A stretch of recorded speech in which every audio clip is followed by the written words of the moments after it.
Eu chamo-me Andrea. Eu chamo-me Noemi. Chamo-me Dia. Eu chamo-me Xavi. Eu chamo Marco. E bueno, imos empezar. A aventura nos amamos. Xa era hora de deitarse, pero Xaquín non tiña sono. Mamá e papá mandaron para a cama, xa que ao día seguinte tiña que erguerse para ir á escola. Mamá, non teño sono. Boas noites, meu rei, dixo súa nai, ignorando as súas palabras. Que soñes cos anxiños? A nai fechou a porta e apagou a luz, e ao pouco Xaquín quedou dormido. Xaquín despertou. Era un lugar caloroso. Atopábase ao pé do acaso, rodeado de alas e erva seca e amarelenta. Era unha sabana. Levantouse e ao longe oía alguén chorar. Camiñou ata o río onde bebía unha cebra e preguntou: "Perdoe, dona cebra, podería dicirme quen está a chorar? Podes chamarme rei? A que está a chorar é a miña veciña Quimera, a leoa, que ten mal de amores." "Mal de amores?", preguntou Xaquín sorprendido. "Leva tempo namorada do león aquí, pero el que está namorado da beleza e elegancia de Xenebra, a leoparda. Vaya, encantaríame axudala. Eu sei ben que iso do mal de amores é complicado. Só hai que ver a miña irmá", dixo Xaquín, algo penado entre as risas. "Podes axudar se queres. É máis, ela agradeceríache moito", dixo a cebra. "Levareite xunto dela, a ver que podes facer." Xaquín botou a andar detrás do rei.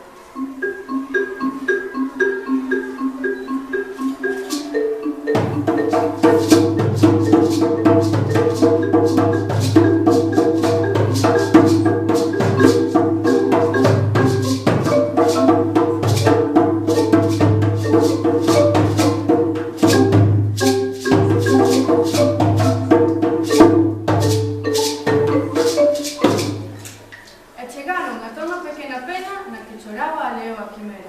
Xaquín achegouse a ela e dixo: "Berta contoume o teu problema e eu quero axudarte." Sorriu e engadiu: "Ah, por certo, chamoume Xaquín. Eu son Quimera, encantada", dixo sen levantar a cabeza. "Agradézoche que queiras axudarte, pero sos un neno. Que poderías facer tú?" "Axudarche a namoraran aquí", dixo decidido. Entón, Quimera levantou a cabeza e dixo: "Que ia perder por intentarlo? Probemos." "Pois aquí tes o teu asesor", dixo sinalándose a si mesmo. "O primeiro é saber que lle gustan aquí de Xenebra. A elegancia, está claro, pois o que queres é elegancia, empecemos. O principal, alegres a cara e seca as barbas." A leoa fíxolle caso. Lavou a cara coa pata e seguiu escoitando máis animada. A continuación, o segundo paso: camiñar elegantemente. "Levántate e ensíname como camiño."